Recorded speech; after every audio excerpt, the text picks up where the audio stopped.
কিন্তু 8 ঘন্টায় তাদের হাতে যে স্যালারি, যে বেতন, যে ভাতা তুলে দেওয়া হয়, এ দিয়ে তার নুন আনতে পান্তাও ফুরায় না, এইটুকুও সারতে পারে না। বান্ডেল থাকলে প্রতি সেনমানিতে টাকা বাঁচবে। বিকাশ সেনমানি বান্ডেল কিনে জিতুন প্রতি লেনদেনে। আমরা এখানে যা শুনেছি, শ্রমিক এবং কর্মজীবী মানুষ, শুধু শ্রমিক না, শ্রমিকদের বাইরে শ্রমিকের একটা সংজ্ঞা আছে, আবার কর্মজীবীরও আলাদা একটা সংজ্ঞা আছে।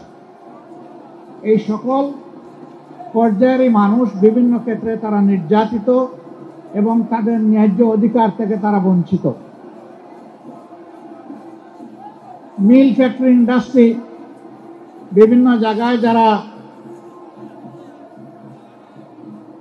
উদ্যোক্তা, তারা বিভিন্নভাবে তাদের সহকর্মী শ্রমিক এবং কর্মচারীদেরকে তারা উপযুক্ত মূল্যায়ন করেন না, তাদের শ্রমের মর্যাদা দেন না, কর্ম পরিবেশ নিশ্চিত করেন না।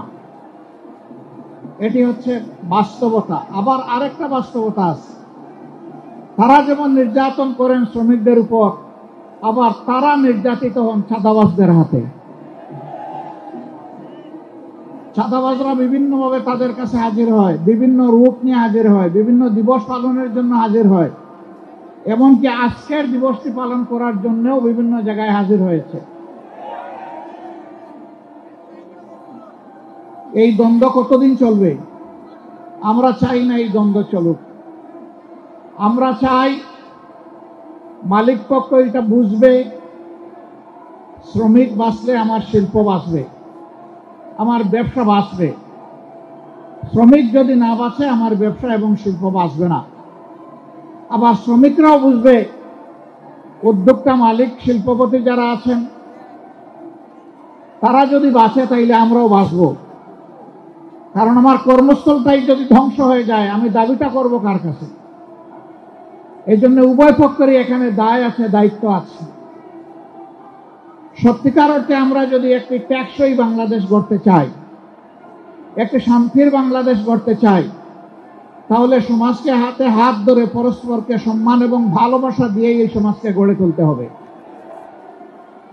যেদিন মালিকরা শ্রমিকদেরকে মন ভরে আদর করবেন এবং সম্মান দিবেন, তারা নিশ্চিত থাকতে পারেন শ্রমিক তার 16 আনার শক্তি উজাড় করে এই মালিকের পাশে থাকবে।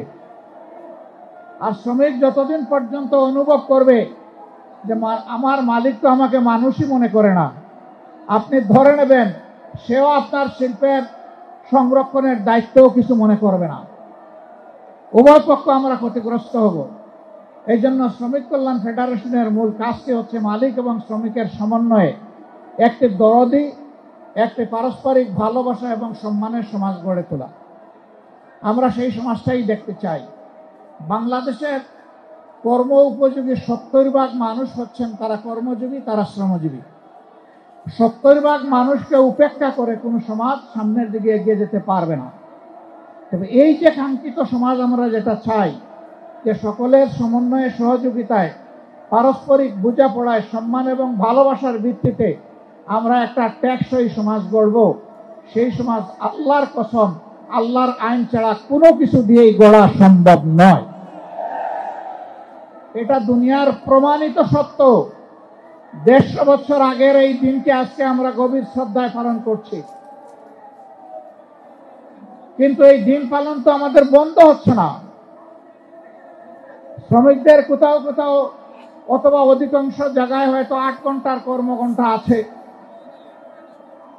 কিন্তু 8 ঘন্টায় তাদের হাতে যে স্যালারি, যে বেতন, যে ভাতা তুলে দেওয়া হয়, এ দিয়ে তার নুন আনতে পান্তাও ফুরায় না, এইটুকুও সারতে পারে না।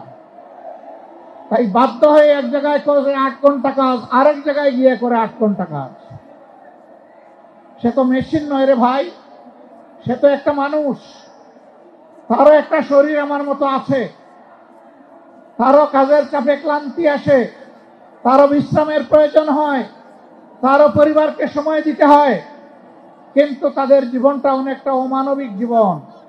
আমরা এই অমানবিক জীবনের অবসান ঘটাতে চাই, এবং এই অমানবিক জীবনের অবসান তখনই ঘটবে যখন সত্যিকারে আমরা সবাই মিলে মানুষকে মানুষ হিসাবে গণ্য করব এবং সম্মান দেব। মিল কারখানা, ফ্যাক্টরি, ইন্ডাস্ট্রিতে বেশিরভাগ জায়গায় ছোট্ট হলেও পুরুষদের জন্য এখন নামাজের ব্যবস্থা রাখা হয়, কিন্তু পুরুষদের পাশাপাশি এখন আমাদের নারীরাও কাজ করেন, মায়েরা, বোনেরা, কন্যারা কাজ করেন। তাদের জন্য ওই ধরনের নামাজের কোনো ব্যবস্থা রাখা হয় না। তারাও তো নামাজ পড়তে চায়। যারা নামাজ পড়তে চায় তাদেরকে আমি মালিক পক্ষের কাছে বিনীত অনুরোধ করব, মেহেরবানি করে তাদের ইবাদত পালনের আপনারা অংশীদার হন, এই সম্মানটুকু দেখান, তাদেরকে উপযুক্ত জায়গা তৈরি করে দিন। তারা যেন স্বাচ্ছন্দ্যে সেখানে গিয়ে ওয়াক্তের নামাজটা প্রশান্তির সাথে আদায় করতে পারে। জুপে নয়, করিডোরে নয়, ফাঁকের মধ্যে দাঁড়ায় নয়, বরঞ্চ নামাজের জায়গায় গিয়েই যেন তারা নামাজটা আদায় করতে পারে। সম্মানিত শ্রমজীবী ভাইয়েরা, এখানে একটা বৈষম্য আমরা করেছি, এই জন্য মাপ চাই। অথচ এখনকার স্লোগান হচ্ছে বৈষম্য মুক্ত সমাজ চাই। বৈষম্যটা হলো আমরা স্টেজের উপরে বসা আছি, হোক এটা ট্রাকের উপরে, অসুবিধা নাই, আমরা একটু উঁচুতে, আপনারা সমতলে। আচ্ছা, এইটাও মানলাম, হয়তো একে অন্যকে দেখার সুবিধা এই অ্যারেঞ্জমেন্ট করা হয়েছে, কিন্তু আপনাদের মুখটা সূর্যের দিকে আর আমাদের মুখটা ছায়ার দিকে। কষ্টটা আপনাদের বেশি হচ্ছে, দীর্ঘক্ষণ ধরে আপনারা বসে আছেন। এখানে হয়তো বা আয়োজকদের এর বাইরে কিছু করার ছিল না। এই অনিচ্ছাকৃত যে বৈষম্য, আশা করি আল্লাহ তাআলা আমাদেরকে ক্ষমা করবেন, আপনারাও ক্ষমা করে দেবেন। শ্রমিকদের প্রতি আমার একটু ভালোবাসার অন্যরকম অনুভূতি আছে। আমি বিশ্বাস করি, অন্তর থেকে বিশ্বাস করি, শ্রমিকরা রক্ত পানি করা, ঘাম জড়িয়ে যে অর্থ জোগাড় করে, এটা হালাল। সুতরাং তাদের গায়ের ঘামটা আমার কাছে আতরের মতো। আমি যখন কোথাও কোনো শ্রমিকের সংস্পর্শে যাই, কেউ কেউ তাদেরকে হাত মেলানো থেকে বিরত রাখতে চায়, আমি টান দিয়ে বলি, আসো ভাই, তোমার সাথে একটু বুক মিলাই, কারণ তোমার বুকের ঘামটা আমার জন্য আতর, সুগন্ধি, সৌভাগ্যের কারণ, তোমার রুজি হালাল। আল্লাহর হাবিব বলেছেন, ওই সমস্ত গরিব, দুঃখী, মেহনতি মানুষ সচ্ছল মানুষদের চাইতে 500 বছর আগে আল্লাহর জান্নাতে প্রবেশ করবে। আমি কেন তাদেরকে সম্মান করব না, কেন শ্রদ্ধা করব না, কেন ভালোবাসবো না? অবশ্যই আমাদেরকে ভালোবাসতে হবে। আজকের এই স্টেজটা মাশাআল্লাহ শ্রমিকদের দখলে। আমি তো আছি আপনাদের রুহানি সহকর্মী, কিন্তু একদম জিসমানি সহকর্মী হচ্ছেন সেক্রেটারি জেনারেল জামাতে ইসলামী। তিনি শ্রমিক কল্যাণ ফেডারেশনের কেন্দ্রীয় সভাপতি ছিলেন। এরপরে বসা আছেন আমাদের নায়েবে আমিরদের মধ্যে যিনি বয়সে জ্যেষ্ঠ, জনাব অধ্যাপক মুজিবুর রহমান সাহেব, তিনিও আপনাদের কেন্দ্রীয় সভাপতি ছিলেন। এরপরে আরেক নায়েবে আমির, তিনি বর্তমান কেন্দ্রীয় সভাপতি। একজন মাত্র নায়েবে আমির বাকি আছে, ডক্টর সৈয়দ আব্দুল্লাহ মোহাম্মদ তাহের। আমি ভাবতেছি তাকেও কোনদিন টান দিয়ে আপনারা কেন্দ্রীয় সভাপতি বানায় নেবেন, আর আমার পালা শেষে ইনশাআল্লাহ। কাজেই শ্রমিকদেরকে আমরা কিভাবে মূল্যায়ন করি, এই বিষয়টা আজকের স্টেজে একটা তার প্রতিচ্ছবি। আলহামদুলিল্লাহ, আমরা আসলেই মানুষের মধ্যে কোনো বৈষম্য দেখতে চাই না, এবং মানুষকে তার কর্ম, শ্রম কিংবা শিক্ষা অথবা পেশাগত জীবন দিয়ে আমরা বিবেচনা করতে চাই না। মানুষ আশরাফুল মখলুকাত, দল ধর্মের ঊর্ধ্বে উঠে আমরা মানুষকে সম্মান জানাতে চাই, এবং এরকমই একটা বাংলাদেশ গড়তে চাই। সেই বাংলাদেশটা আল্লাহর কোরআনের ভিত্তিতেই সম্ভব, রাসূল মুহাম্মদ সাল্লাল্লাহু আলাইহি সাল্লামের মাদানী শাসন ব্যবস্থার মাধ্যমে সম্ভব। বাংলাদেশ জামাতে ইসলামী এই সম্মান এবং শান্তির শাসন ব্যবস্থা কায়েম করার জন্য লড়াই করে যাচ্ছে। এই লড়াইয়ে আপনারা অংশীদার, গর্বিত অংশীদার। আপামর শ্রমিক জনতাকে এর সাথে সম্পৃক্ত করার এই লড়াই আপনাদেরকে অব্যাহত রাখতে হবে।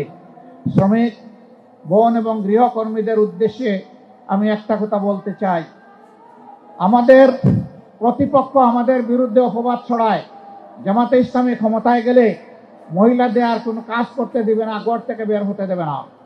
আমরা আমাদের এই বোনদেরকে নিশ্চয়তা দিচ্ছি, তারা তাদের যোগ্যতা এবং পছন্দ অনুযায়ী কর্মক্ষেত্রে কাজ করবেন। এখন তাদের কোনো সম্মান নাই, তাদের কোনো মর্যাদা নাই, এবং তাদের কোনো নিরাপত্তা নাই। সেই রাষ্ট্রে ইনশাআল্লাহ তাদের মর্যাদাও আমরা কায়েম করব, তাদের নিরাপত্তাও নিশ্চিত করা হবে ইনশাআল্লাহ। নারী পুরুষ সকলে মিলে এই স্ব কর্মক্ষেত্রে দেশের উন্নয়নে, দেশের স্থিতিশীলতায়, গতিশীলতায় আমরা সবাই মিলে ইনশাআল্লাহ অবদান রাখবো। সেই সাম্যের সোনার বাংলাদেশ গড়ার সংগ্রাম সেই দিনই আমাদের থামবে, যেদিন মানুষের ঘরে ঘরে সুখ, শান্তি এবং মর্যাদা পৌঁছে যাবে। আল্লাহ রাব্বুল আলামিন সেই বাংলাদেশ গড়ার পথে, কোরআনের শাসন কায়েম করার পথে আমাদের সকলকে হাতে হাত মিলিয়ে, কাঁধে কাঁধ মিলিয়ে আমাদেরকে কাজ করার তৌফিক দান করুন। শ্রমিক কল্যাণ ফেডারেশনকে অন্তরের অন্তঃস্থল থেকে আজকের এই বিশাল সমাবেশে দাঁড়িয়ে দুটি কথা বলার সুযোগ করে দেওয়ার জন্য আমি কৃতজ্ঞতা জানিয়ে, আপনাদের সকলকে ধন্যবাদ জানিয়ে আমার বক্তব্য এখানেই শেষ করছি। আল্লাহ হাফেজ। বাংলাদেশ জিন্দাবাদ। বাংলাদেশ শ্রমিক কল্যাণ ফেডারেশন জিন্দাবাদ।